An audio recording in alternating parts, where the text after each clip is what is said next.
You know, people throw around words like Renaissance man and don't even know who Paul Robeson is, and you want to. He was a singer, an athlete, an author that spoke over 20 languages, an actor, and an activist, like an act-up-tivist. He was born on April 9th, 1898 in Princeton, New Jersey, and to give you an idea what time period that was, his father had escaped from slavery. In high school, he was in plays, and he was a choir boy, and he played baseball, and he was a basketball player, and a football player. He was a runner, he was a track star.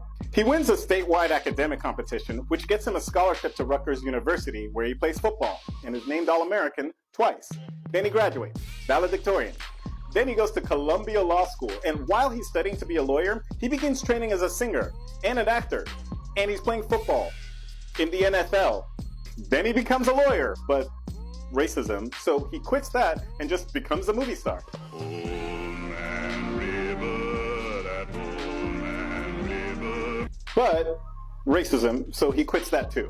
Now, our boy is mad political, and he's speaking out against the US government. Loud.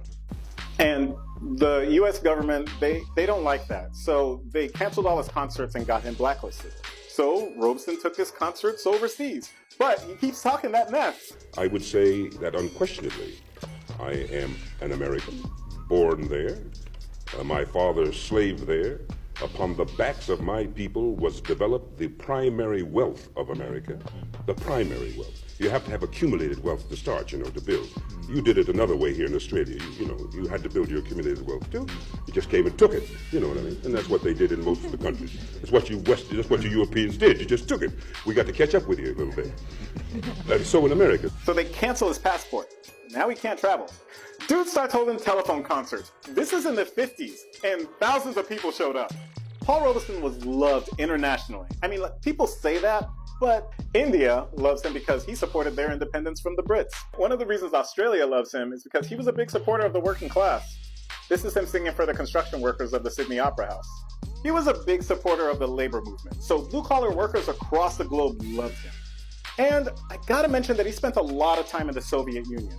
He liked that, at least back then, they were big supporters of anti-colonialism and equality, and they treated him a lot better than they treated him in the US. The US government also didn't like that. It was the first time I felt like a human being, where I did not feel the pressure of color as I feel it in this committee today. Why do you not stay in Russia? Because my father was a slave, and my people died to build this country. And I'm going to stay here and have a part of it just like you, and no fascist-minded people will drive me from it. Is that clear? You are here because you are... He eventually did get his passport back, and he came back to the US in 1963, just in time to participate in the civil rights movement. He had a stroke, and in 1976, he passed away at the age of 77. He's buried in Harlem, and he left behind a legacy that will never be forgotten.